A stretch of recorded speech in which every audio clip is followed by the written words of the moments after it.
out if he can. Yeah, he wants to hit the front, but I'm hoping he's learned from Silverstone. We saw what happened there 2 weeks ago. He'd basically been really impatient on that first lap, too aggressive, and he took himself and Jorge Martin out. Let's hope he has learned from that. Joan Mir made it through eventually on Fabio Quartararo. He fought hard over those positions, though. We've had a crasher, and it's Alex Marquez who's gone down. Don't forget, he was on the podium here 1 year ago. Last year's race winner, Alex Rins, started from back in 20th. It's anyone's race today, but it's Pecco Bagnaia from pole position who leads the way as Marquez limps out of the Aragon Grand Prix, his home event. Yeah, it looks like on the exit of turn 5, so that could have potentially been a high side. Easy to do on the first lap, get pushed wide on the dirty part of the track.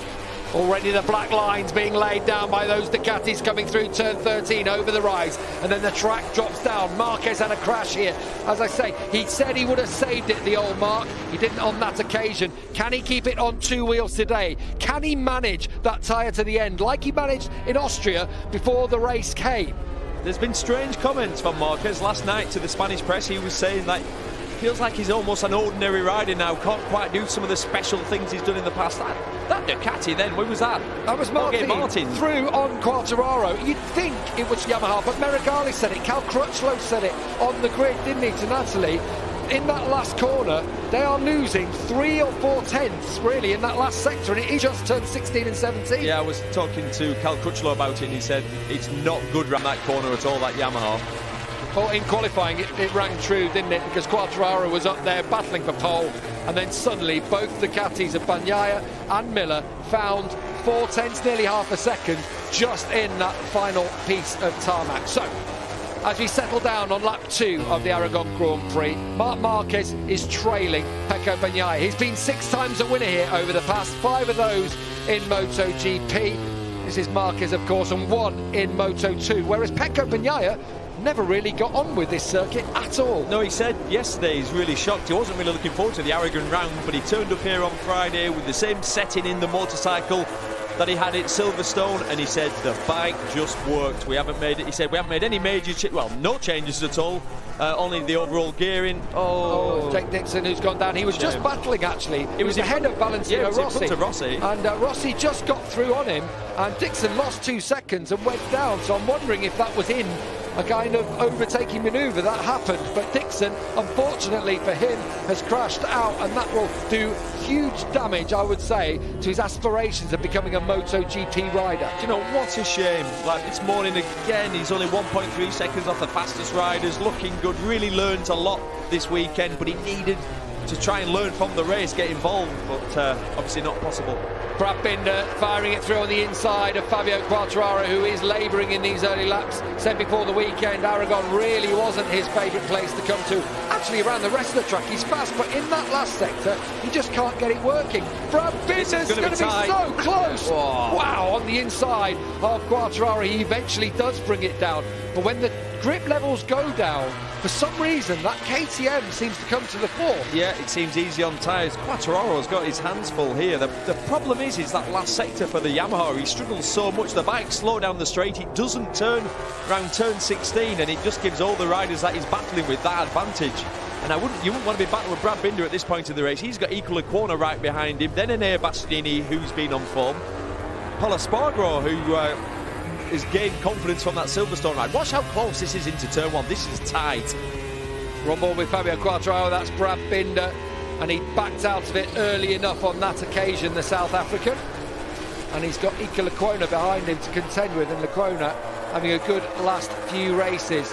And we talk about the Yamaha not working in the fast final corner, which confuses me, but it isn't. And yet the Ducati riders, Jack Miller in particular, saying this Ducati is that he's ridden it here for a few years, was on the podium here actually a couple of years ago, says it's the best turning Ducati that he's ever ridden. Yeah, and he sounded so surprised by it. But like Michael was saying earlier, there's been lots of small changes on that Ducati this season, and they've all I think they've just married together, just working together, and I think that's why we see Ducati reaping the benefits from all those marginal gains, I guess. Pecco Bagnaia, you could just see the blast of that Ducati pulled away from the Honda, but back on the brakes, it all concertinas up once more. Both get on the throttle fairly similar times. He's being warned that Marquez is behind him. Jack Miller, actually the fastest rider on the circuit, keeping tabs with Marquez, who runs it tight into the back of Bagnaia. 1 and 2 in this race. They were many people's picks before the race, that they both showed throughout the weekend they had the pace. Miller's an unknown quantity, I think. I think Espargaro, we've seen, can manage a race now, put it on the podium last time in a battle of attrition at Silverstone. And Joan Mir's the one there in 5th, not being dropped, 1.4 down, 2 podiums here last year. Suzuki felt quietly confident ahead of this one. Yeah, really confident. I was speaking to Frankie Carcetti, Joan Mir's crew chief last night, and he said they made a huge step all the way through Saturday, every session. So you know what Mir's like. He's good on tyres, he's a great racer, and certainly he's one of those racers that normally goes forward. And they've ditched that side of the garage, have ditched the rear ride height device, which surprised me, because you think out of turn 15 that would be an absolute necessity. Yeah, but that's really the only place that it's an advantage. Then the rest of the track, it's not an advantage anywhere else, and you're carrying that 3 extra kilos on the bike. So they said it works, but it's not refined yet. They need more time, and you know what riders like, they put it on because they want the latest thing, they want to try what's new, but then actually when you calm and you evaluate it, it's not quite there yet. So you don't want to be developing it during the race weekend. So he's still in this title fight. He's second in the championship. With 7 different winners in 12 races and 6 manufacturers in the top 6 last time, you haven't got time to develop stuff in race. You just have to get out there and run what you've run. Just looking down through the order as Bagnaia comes across, Jorge Martin's now tucked in nicely behind Joan Mir. But right at the back, Cal Crutchlow's just got through on Luca Marini for 17th place, and Maverick Vinales is in 19th. He's just ahead of Valentino Rossi, who's at the back of the field. Dixon and Marquez are our 2 early crashers. I feel like it's a penny for your thoughts. Maverick Vinales down in 19th place. He's lapping about, 1.5 seconds off the pace, off what the leaders are doing anyway, and he must be thinking already at this point, this is maybe not what I was expecting. It's early days, of course it is. He's only had 1 test on that Aprilia. He's thrown himself in the deep end, really, to come and race here. The class in this is as a test that they wouldn't have had. Trying to understand how to ride a V4, work out how to improve that Aprilia, and really the focus is 2022. I thought we were about to get the run on the Ducati through that corner. We could listen to it, listen to the electronics doing the work, because they have to, don't they, through this, because the bike just wants to slide on you as you grab hold of the throttle through Marc Marquez corner, through 11, and then into turn 12. You called this corner here one of the toughest, if not the toughest, on the whole calendar. On the whole calendar, and I've asked a few riders, and I've yet to find a rider that's disagreed with me. So I keep saying it, but it's downhill. It's got such a fast approach. You brake with a lot of angle into turn 12. It's blind, off camber, bumpy. It's horrible. It is, honestly. Down the straight we go again. Aleix Espargaro won't be dropped too much by the Ducatis. Got all those 4 V4 bikes at the start of this race, at the head of it, should I say, as Lecuona gets extremely tight to Fabio Quartararo. Look at that, what? That's incredible. So Lecuona goes in faster, he can't really get the bike stopped, but still, it almost turns underneath that Yamaha. That Yamaha looks long, doesn't it? It looks like a bolt round that last corner. It just doesn't want to steer. Why is that then? What can you say for a Yamaha? Well, we always talk about them. Never fast corner like that. Massimo Merigoli said on the grid, his line was, it's like the style of that corner doesn't work for our motorcycle. It's funny because normally medium speed corners, let's say, work really well for that Yamaha, but it's a long corner. I suppose you need to almost, and that's what happens with some of the Ducatis, you get to the far point of the corner and then look for the apex while getting on that throttle and trying to fire it back and up over the crest down that start-finish straight. But Quartararo is having his toughest ride of the season so far. That's for definite. Yes, he had the issues with the arm pump at Jerez and he dropped all the way back down through the field, but he'd led for much of that race. He had the issue with the chest protector in Barcelona. In Austria he finished 7th, but he was battling with the front group before the rain came. This is his toughest test so far if he wants to take home this championship. He's going to be losing points to Joan Mir as things stand, but thankfully for him, Mir is only 5th. Yeah, that's what he'll be concentrating on. He can still see Mir, so if he can keep him in his sights, it won't be too bad. And number 12, you might be confused if you don't know who that is Maverick Vinales. If it's the first time you've seen him this weekend on the Aprilia. How times have changed. Former team teammates, of course. Yeah. Down there, Maverick Vinales and Valentino Rossi. And times changed rapidly for Vinales in the last month since his indiscretions at Austria cost him his job at Yamaha, and he's ended up riding again this season on board the Aprilia. And as Neil said, really seeing it as a test before next season when he gets a full pre-season to ride it. So, fastest lap of the race just coming from Marc Marquez. The gap back to Miller, 0.7, but Marquez has just dropped it at 1:48.1 from him. And you just think just 4 rounds ago we were at Assen where Maverick Vinales rode really strong, finished second, and look what the difference 4 rounds make. Obviously a lot has happened in between and now he is battling for last. A lot of water has gone underneath the bridge. As Pecco Bagnaia, every corner you see Marc Marquez just closing in, but he's happy to sit there for the time being. The problem you do have, and one thing you have to be aware of, is not almost being too close, because you can get that front tyre overheating, especially on that Honda. We've seen it, haven't we, over recent years. If you are too close to the bike in front, the temperature will suddenly shoot up, and he has a little gauge actually on his dash which will warn him about it. Yeah, if the light comes on, you start to panic because you are aware that the pressure has started to rise in that front tyre. It gets to a point where you lose a little bit of grip. Can we just have a quick word for Iker Lecuona, by the way? He's got through on the championship leader. Wow, out of a job next year. Lots of talk he's going to be in World Superbike the next season, perhaps riding for HRC there. But he's 21 years of age. He only started road racing about 5 years ago when he was Sam Lowe's teammate, maybe 6 years ago or so. Yeah, into the last corner where you'd expect that Yamaha slow down the straight, it give Lecuona the chance to get a bit of a slipstream, and then yeah, he'd levelled him that was the hard work. It's one of the issues I've got with MotoGP at the moment. We've got this mad urgency to get the young kids into, let's get them up into the Premier class as quick as we can. They did it with Lecuona. They've only given him 1.5 years really, and he's been booted out. Like you said, he's the youngest man on this grid. He's 21 years old and he's just passed the championship leader into 7th.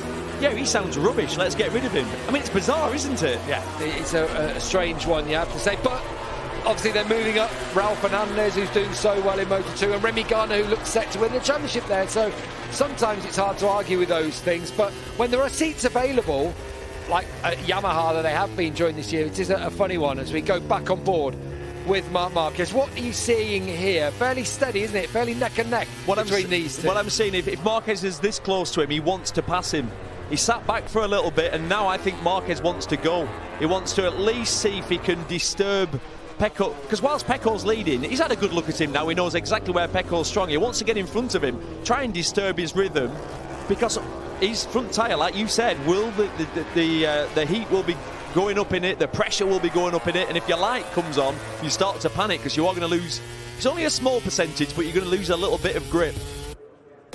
Just lost the camera there slightly. Apologies for that one as Bagnaia hangs on in front of Marc Marquez.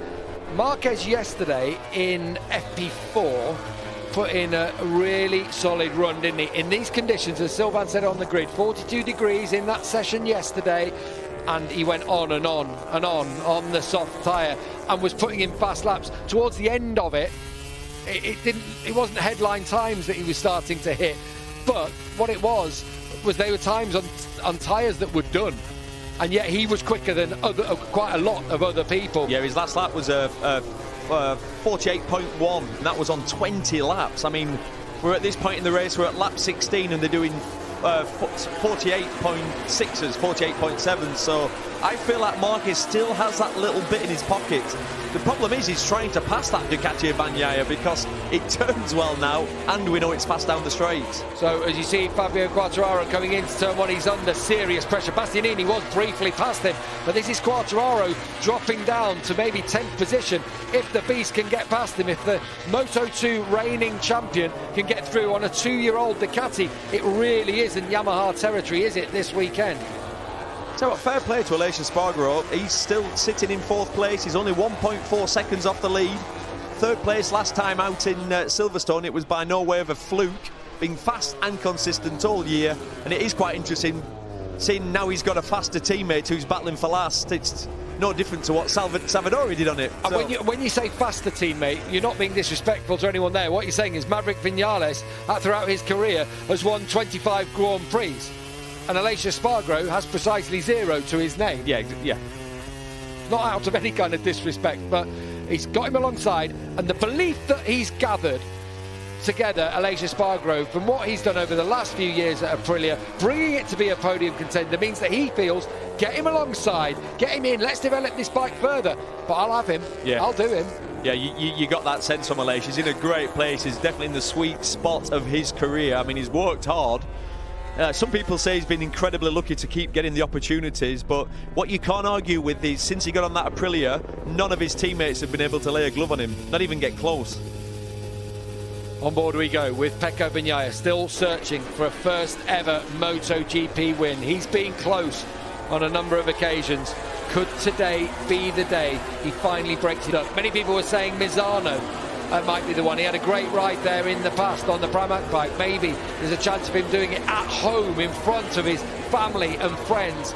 But there's every chance he might already go there as a race winner. And as Davide Tardozzi said to us earlier on today, once he wins one, he feels there are going to be a lot more to come from this young Italian. We saw it in Moto 3, but we saw it especially in Moto 2. He jumped up to Moto 2 quite a few years ago, did Pecco Bagnaia, and actually wasn't that special when he first jumped in the first few races, but he got that first win and then put a championship run together where he made no mistakes. So we know, I talk about it a lot, the psychology of racing. We see it so many times when a rider's never won a race, they win one, the first win in, you know, like let's say the 50 or 60 Grand Prix, and then they go out and win the next one after that. Why is that? They haven't all of a sudden learned how to ride a bike, but they've made that mental switch, that self-belief. And right now, Pecco Bagnaia is having an inner conversation within himself, trying to be perfect, trying to believe in himself. But imagine seeing plus 0.2 on your pit board every lap, Marc Marquez. I'm intrigued by the inner conversation that Marc Marquez is having also, because there's been all kinds of comments coming from him over the weekend. You mentioned the one he was talking about to the Spanish press. He also said another one, I don't know whether I can be the old Marc again. I don't know whether I can get back to that kind of level anymore, but I'm doing everything I can. I think we all think once he gets a full pre-season in, then we'll be able to see, then we can really judge it. It's only him that knows it, but he also knows that he made a big error last time out in Silverstone when he had a chance to battle for victory there. And I think there's just a bit of circumspection, you know, there's a little bit of just biding his time here, not rushing things like he did in Austria early on this year, and just hanging in there, and then let's see where we are with a few laps to go. Yeah, no, I think you're right. That's exactly what we're seeing. How frustrated he was making a silly crash early this weekend. Oh, yeah. But let's talk about his shoulder. You've got to be realistic. This could be as good as it ever gets. When you have a serious shoulder injury, and he's had 2 operations, well, he's had on each shoulder, but sometimes this could be it. I've had issues with shoulders. I've worked with riders that have had issues with shoulders, and the risk of going under the knife again, you cannot guarantee. It's not like an operation on a bone where you go, listen, you've got a crack in your bone, we're going to put a plate in it. I'll guarantee 100% the bone's going to be stronger, you'll have no issues. Like the one in his arm. Like the one in his arm, and his arm is not the issue because of the broken humerus. It's because of the shoulder injury. So that's the dilemma he's got. Rest it. Well, you're going to try and rest it, but it still might not get any better. It's the most complex joint in your body, and it has ended so many great champions' careers. Well, let's hope they're still fighting him yet. As it stands, he's just dropping back from Bagnaia. Question here, Neil Hodgson. We're getting towards the halfway point of this race.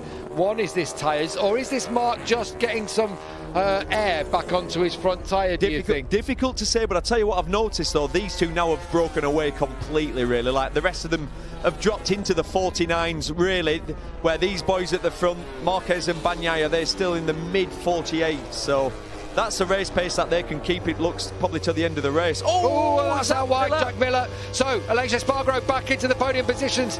Again, it looks like, yes, he has. He's going to rejoin behind Joan Mir.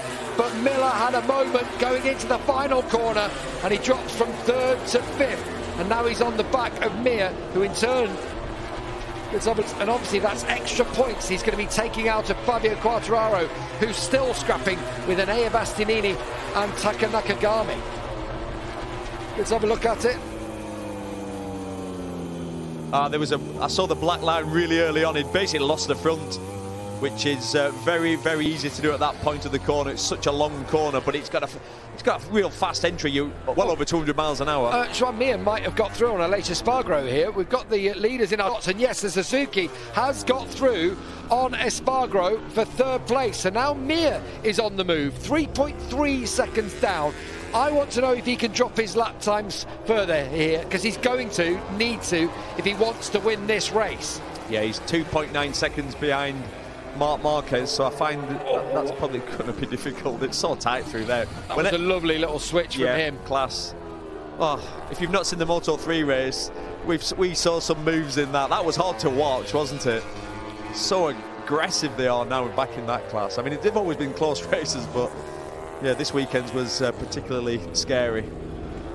Marc Marquez on this lap has closed right back up onto the rear of Pecco Bagnaia. So I personally do feel like it might have been just, let's just take a breather. Let's just let this front tyre, we're not going to get too much heat into it for now. I'm going to need it come the end of this race when I'm dive bombing on Pecco Bagnaia. There's one thing we've learned over the 12-year career of Marc Marquez in Grand Prix. If come the last couple of laps, if he's this close, he will have a go. He will risk everything. I mean, and one of his other comments this weekend was, a podium will be like a gift for me. His results have been terrible, haven't they, really, since he came back. He's had that one win, but apart from that, he's been way down. And more crashes than anybody else. He's crashed 18 times this year. He missed the first 2 races. As it stands, Neil, look at that. Pecco Bagnaia, leading this race, would go back into second in the championship. Johann Zarco dropping right back. He's actually running down in 15th and struggling to hang on to the points, saying he's suffering with arm pump. But, well, he's ridden 1,000 kilometres from his home in Avignon over to here in Aragon on an old 1981 Ducati. That can't have helped too much, can it? It's not great preparation for the weekend. No, we talked about that. We saw the pictures of him when he arrived. He looked absolutely shattered, didn't he? Like he'd not slept at all. But that's sort of part of the charm of Zarco. I absolutely love him. He just doesn't sort of care. He does it his way. And imagine him planning it with his mates, can't you? Going, oh yeah, that's a good idea. Oh, what a great idea. What a great experience that'll be. No, but you're actually racing when you get there, mate. And you're lying where he's in the championship, third. And the old thing juddering along on his way, third in the world through the mountains. Yeah. Do you know what? Like you say, down in 15th though. He's been nowhere this weekend. He's the only rider to have gone with a medium front also. And I know he likes to actually generally go with a softer front tyre, but that's also going to be something which might be costing him. All I know is when I'm sat on the start line for a race and you ask the tyre guy, what's the situation, what's everybody else running, and you find out you're the only one running that tyre, it's never a good feeling. Well, they all must be wrong. I think I'm right. And that's the stubborn mentality of a rider. Oh, Bastianini was trying to get through. Is he able to come back now? This is going to be brilliant, this, from Bastianini. He got it wrong because he went deep, but he's brought it back around. He's still round the outside.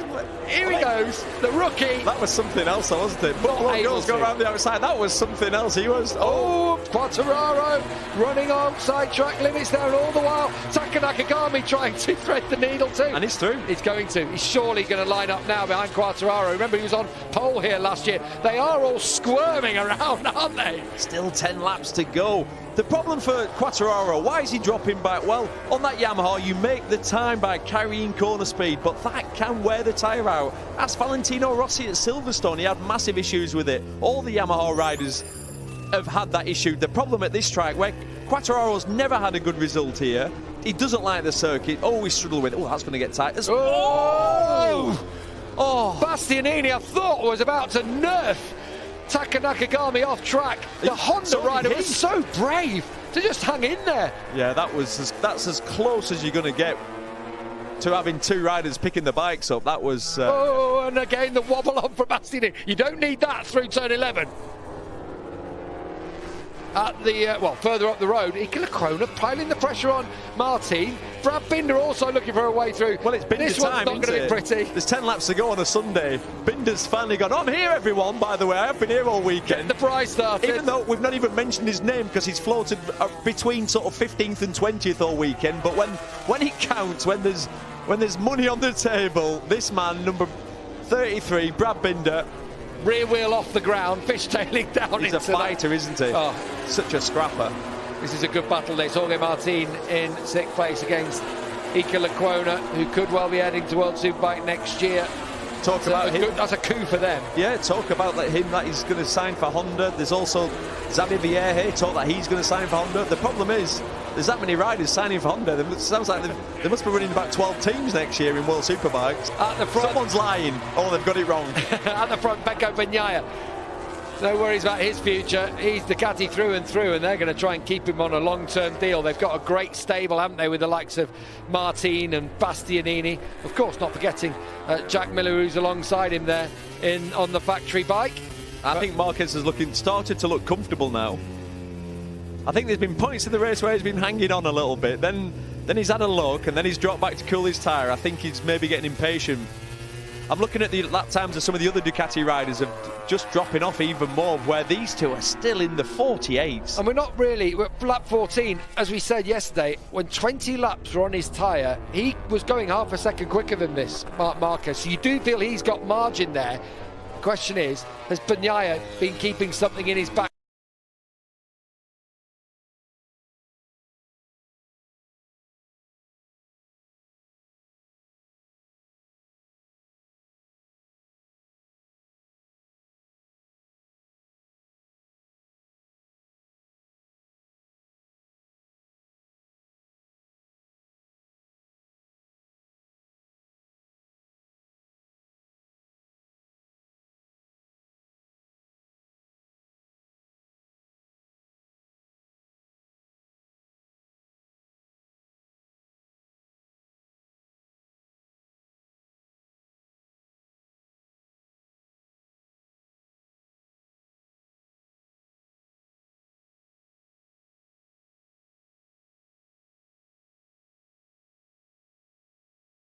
Good on the brakes. That's always been his forte ever since the Moto3 days, and he was riding an underpowered Mahindra to take a victory for them. He was always 10 yards deeper than anyone else on the brakes, and he's carried it throughout his career. But now he needs every single part of that skill to keep Marc Marquez at bay.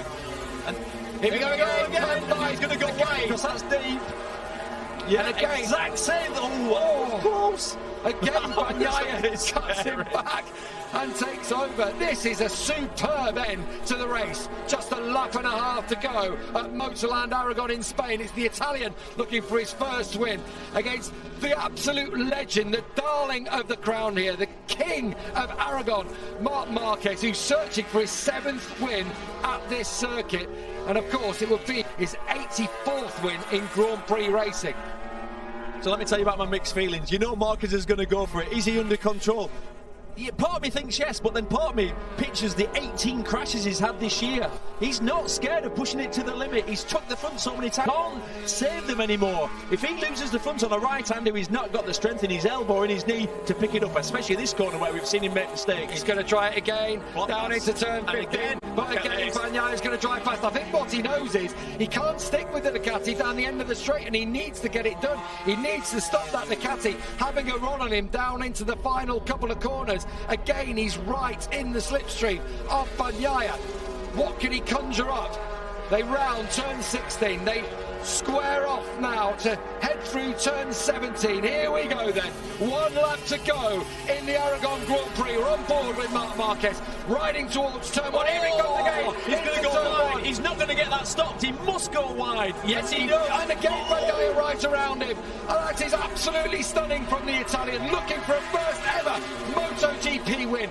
Marquez trying to find a way through, but every time he does, he has to run wide. This time, Bagnaia tries to keep the pace going, so Marquez can't find a way through, but he's going to go again. He does it, down to the inside, keeps it tight this time, but again he goes wide. And again, Bagnaia reclaims the lead. They've swapped positions about 6 times in the last lap and a half, and we've still got half a lap to go. A little twitch from Marquez, out of turn 7, into turn 8, down through the corkscrew.